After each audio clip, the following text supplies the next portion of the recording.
It's a kind of programming. These are, it refers to circular interpolation.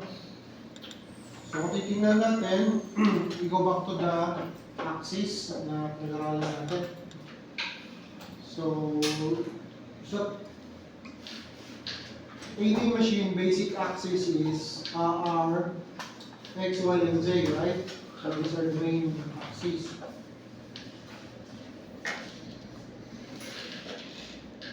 And then, ang alternate axis niyan is U, V, and W. Sino ang naka-panin ito? Naka-encounter yan? Alternate axis.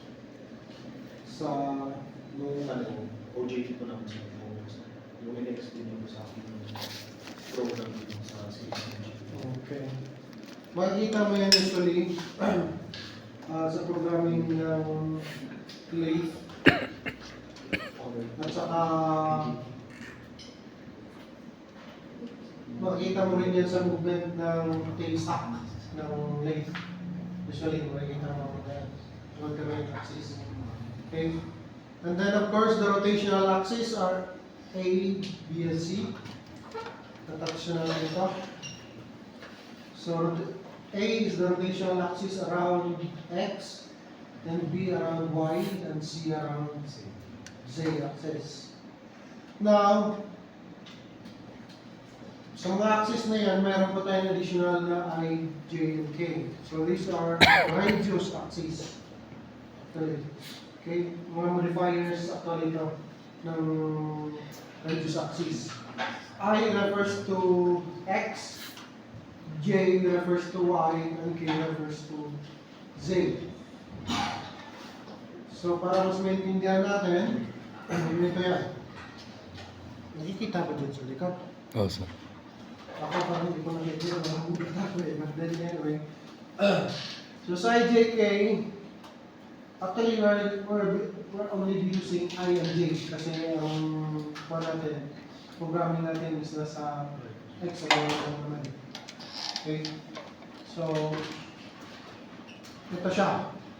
So, titingnan nyo, Y-axis pataas, X-axis horizontal. Now, meron tayong, hindi ko nakikita ito.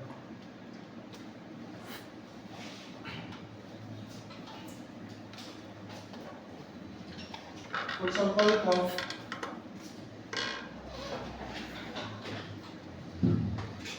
circular interpolations I and J. For example, mag-interpolate ka, this is your starting position, this is your end position. So, ang mga tatandaan mo dimension is the I, and this is the J. Okay? Start position, end position, center part. Ito lang tatandaan nyo. May center part, may start position, end position, I and J. Ganito yan. Command structure niya is, for example, it is circular interpolation, di ba? So, laging may G2 or G3 sa command. Now, X and Y is of course the end position, target mo, the circular interpolation. And then the I is and J, these are the distance of the starting point to the center of the arc, which in this case I is the distance in x-axis and J is the distance in y-axis. Balikan natin para mas maintindihan. This is your I, the distance from here to here. Your J is your distance from here to here. Ang tingnan mo always is the center of the arc and start position. Diyan mo kukunin ang I and J. Okay? Example. Start position, end position. Ano ang circular interpolation niya? G3, ha? So, ang nangyari niyan, ganito. G3, XY, ij. The structure ng command mo. G3, of course, counterclockwise circular interpolation. Ang XY mo is the coordinate ng target point. Okay? So kung ano man ang XY coordinate nito, yun ang magiging naman nito. And I is the distance in x-axis. Always tandaan. Distance of the starting point. Starting point to the center of the arc. Always start with the starting point to the center of the arc. Okay? Itong distance na ito. Yan ang magiging value. Value niya. Sabihin natin 20 mm to. So magiging I-20 to. Okay? And the J is the distance in y-axis. Start, center of the arc. So ito siya. Okay? So sabihin natin 6 mm tong distance na to, your J will be J6. Okay? Ganyan siya.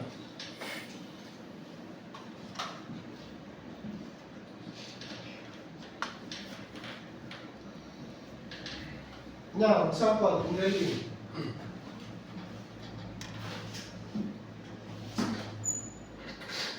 So, engraving, for example.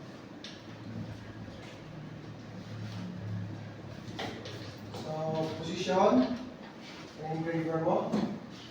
For example, ang i-engrave mo is, this is your starting point, this is your target. Ito ang lenses. Ang green is the starting point, center of the arc. Okay? Kasi yan yung mga bawal tayo ng mga solution. Okay? So, for example, yan. To verify ka ng position dito. G0, G0, 0, 5. Pumunta ka kay starting position mo, which is x9.44, y 14.68. So, ito ba? Nakahanap ka yan, ha? Kasi charge na sa first block. Flash. Magiging grade ka, ha? Now, from here, target point mo is here. What will be the position? G2. Okay? So, the next na laman niya is your xy. Di ba? What will be your x? X 42.18, y 38 point. Ano? That's the target point. Yan ang laman ng x and y mo. Your target point. The coordinate of your target. Okay? You start here, this is your target. And how do you interpolate papunta doon? G2. Yeah? G2, papunta ka sa x, y location na to, which is this one. XY, always remember XY is the target. Coordinates of the target. Okay? I is 21 kasi the distance from the starting point to the center. Starting point to the center. So kaya naging I 21.60 because that is the distance from here to here. And what do you think will be your J? 4.61 kasi it's the vertical distance. Hindi naman yung diagonal distance. Okay? Kung X, it's the horizontal distance. Hindi ka magka-diagonal. And then pag Y or J, that's vertical. So kahit dito siya, syempre ang vertical distance niya 4.61 lang. So that will be your J. So pag nyo, syempre, anak na siya. Another example.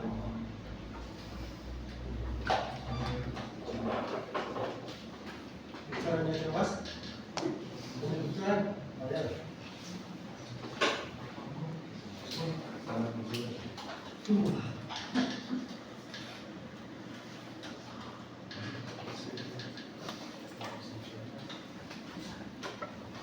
Okay. Next example. Starting point, center of the arc. Target. Okay. Position. Punta ka sa starting point. This is X 41.61, Y 9.91. So dito ka na. Down. G 2 because clockwise, di ba? X 7.04, Y 38.39. I to your right.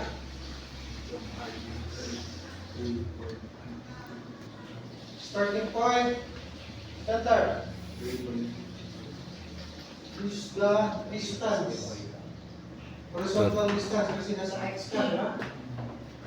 So, your I will be 3 point. Okay. How about your J? Vertical distance, which is, or the distance in y-axis. That is 39 point. 54. Yun.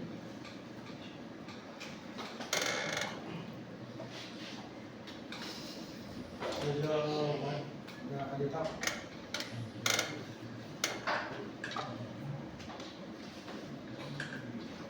Tignan natin para mas malito. Okay, so starting point, center of the arc, target. Okay. Starting point, X 29.94, Y 7. Okay? Ano yan? G3. X 5.64. X 6.64, Expire. Y Y. 30.09. 09. I I starting point, center of the arc, which is 10. 7. 191. There's a twist to it. Anong twist kaya dyan?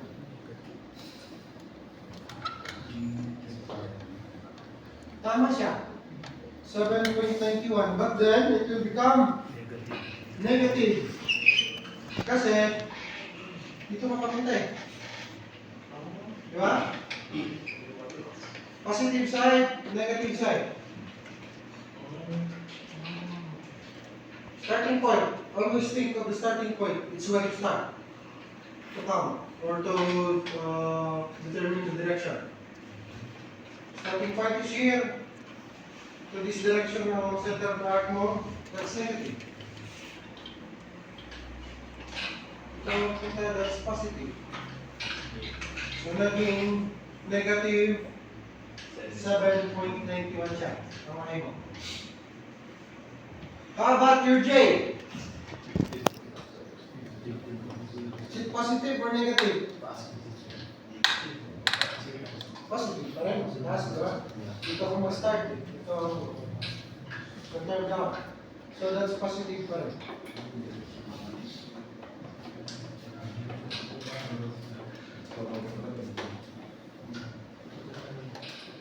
When you think about the positivity or negativity, pero tandaan niyo, starting point. Doon kayo lagi mag-start. Yan, tingnan mo direction. Pakas na, kanan, diba? Mag-start lang kayo sa starting point.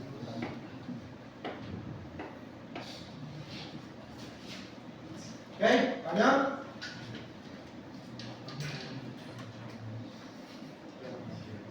Another example. Para malinawan, ano mo ito?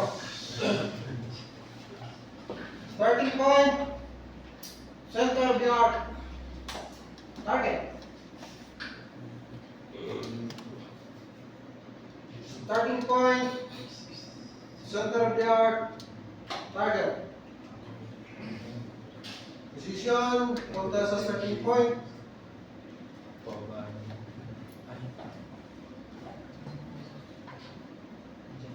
G, G,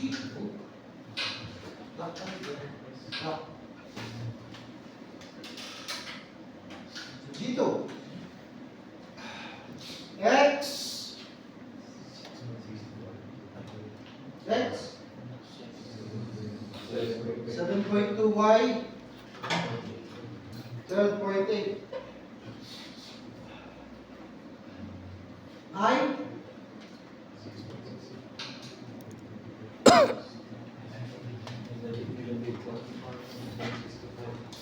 I negative 24.32, J negative ring 6.64. Bumaba ka rin sa Y. Ang X mo, bumalik ka. Kasi naging negative. Ang Y mo naman, naging negative kasi bumaba ka. Diba?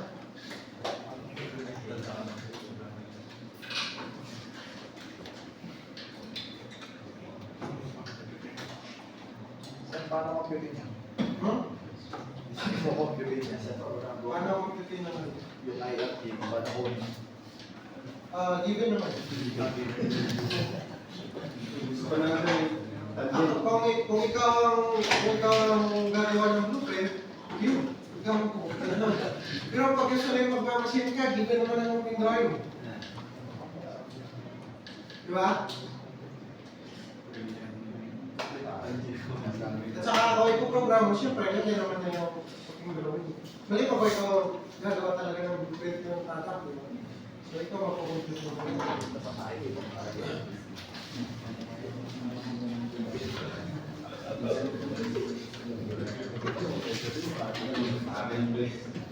Pero sir, may idea kayo sir kung paano i-complete niya? Awal eh. Kahit siya kasi, kung hindi given, kung ikaw ang gagawa. Kaya nasa. Makakomplete mo yan kung ikaw ang drawing niya, di ba? Di ba? Kaya kung gumawa ng blueprint, di ba? Complete mo talaga. Ganyan lang na pang release na drawing. Ikaw ang drawing. Yung tapat mo, ano?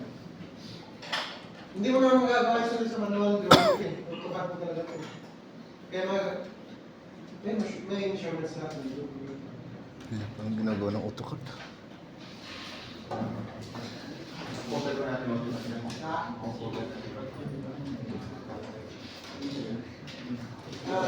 Sa technical drafting, okay,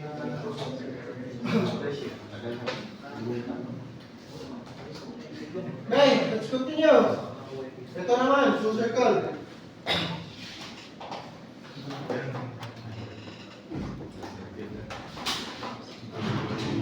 Ito madali lang kasi mas mahirap pa ngayon mas madali pa ngayon sa akin. Sa mga full circle, talagang kailangan mo sa IG.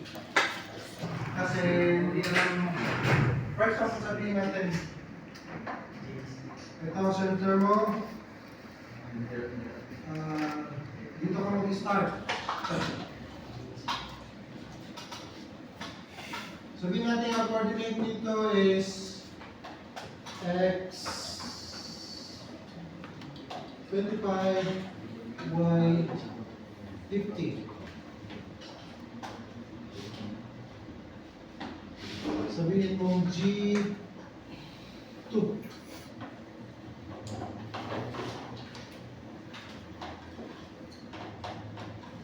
Sabihin mo R25.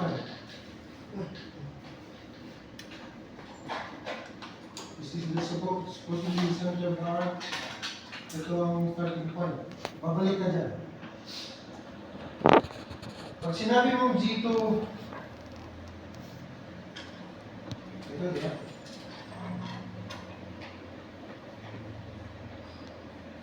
Diba? Ito. Ano po natin? G2 din, G2. G2. G2, diba? Hindi pa di-differentiate ng mga kanay. Parang dito eh. Babalik lang naman siya sa kanya eh. So kailangan i-specify ang center of gravity kung saan siya iikot. Kaya mo po dyan tayo, kaya kailangan ng IG ng motor circle. Okay? So ito, saan siya nagsimula? Dito.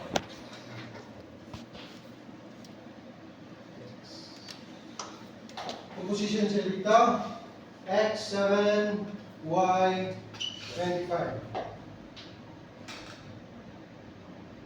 G2, G3. Will it matter? Does it matter? Does it matter? Babalik lang yung, babalik lang dyan, either G2 or G3, babalik ka lang din. Okay? So this example, G2. Starting position niya is x7, y25.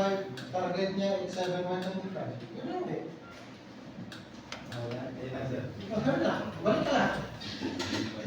The same, yeah? Mas simple pa nga eh. And then, ang I mo is positive, negative.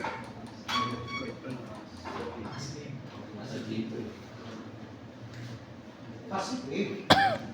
Kasi, yung starting point mo eh. Dito ang direction ng center mo eh. Always start with starting point at sabi mo. Starting point. Okay, so that's I, 18. Ang J mo? J? 0. 0. Bakit ka nagbago ba sa Y? Makyat ba? Bumababa? Hindi, di ba?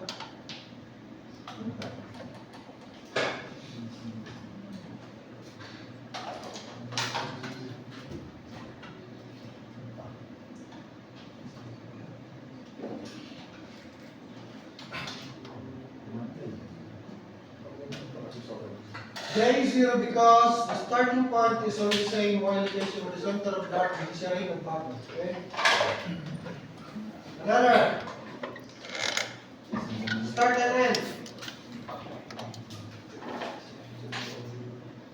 Starting position is x25, y7. G2, G3 doesn't matter. You go back to the same position. What's your I? 0. I 0. J.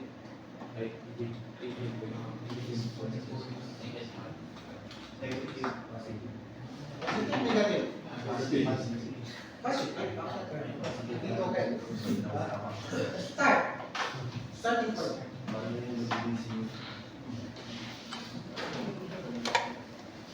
Okay?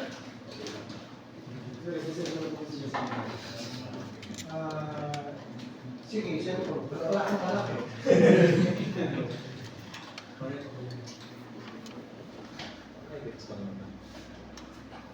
Another example. Ganyan natin. Starting point, and also end point, center of mass. Starting point is x43, y25. Babalik na lang din. I, negative 18. This time, negative siya. Kasi dito is start. Basta yun, yun ka lang siya. Center.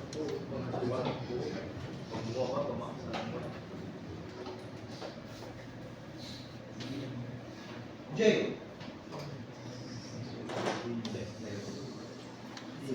J. J.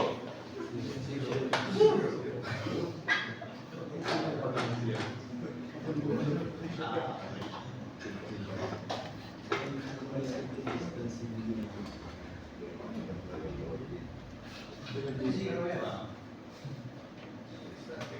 Wala namang pagkakad mo sa kan.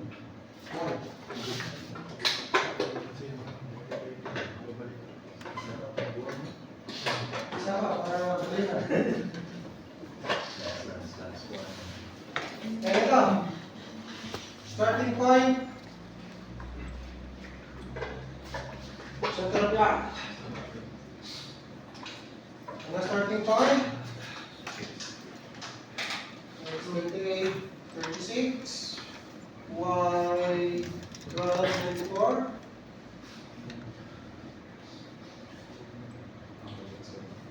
Mabalik ka lang din.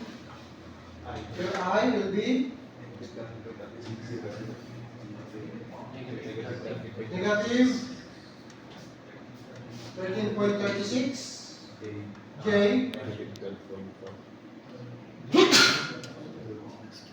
12.6 negative positive. Positive. Okay? Plus. Isa pa. Pagpitit na. Break time muna.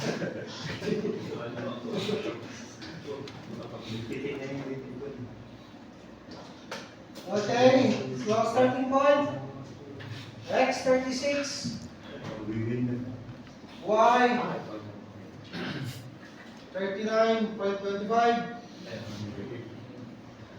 G3 or G2 doesn't matter. Babalik ka sa pwesto. What will be your I? 11. Negative 11. J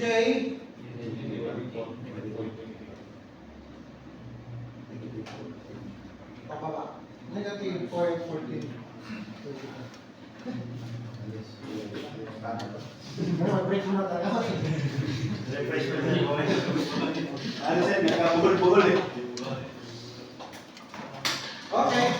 Pwede naman. Pwede muna tayo. Tapos isisend ko yan sa chat natin. And then you have your exercise.